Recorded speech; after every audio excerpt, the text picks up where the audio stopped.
திருமணத்திற்கு முந்தைய இளம் பெண்கள், வாலிப பெண்கள் குங்குமத்தை இப்படி வைக்கக்கூடாது. இந்த 2 விரலில் தான் யூஸ் பண்ணணும். அதை பின்னாடி சொல்கிறேன். சாந்து பொட்டு வச்சுக்கிட்டு தான் சுவாமியை சுற்றி வரணும்.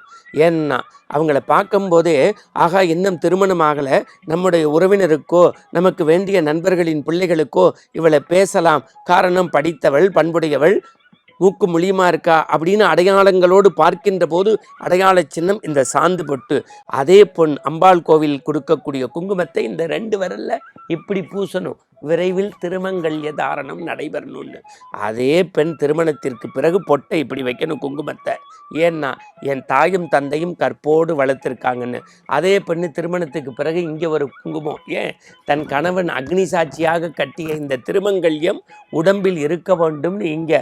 அப்புறம் எதுக்கு இங்கன்னா, உதிக்கின்ற செங்கதிர் உச்சித்திலகம் மதிக்கின்ற மாணிக்கம்னு அபிராமி பட்டர் எழுதிய அபிராமி அந்தாதி தாயாரை நினைச்சு இறைவனுடைய பாதமே கதின்னு இங்கே வைக்கணும். இப்போ 3 பொட்டு இல்லை, எல்லார் நெத்திலையும் கலர் பொட்டு வந்துருச்சுன்னு வருத்தப்படுறாங்க.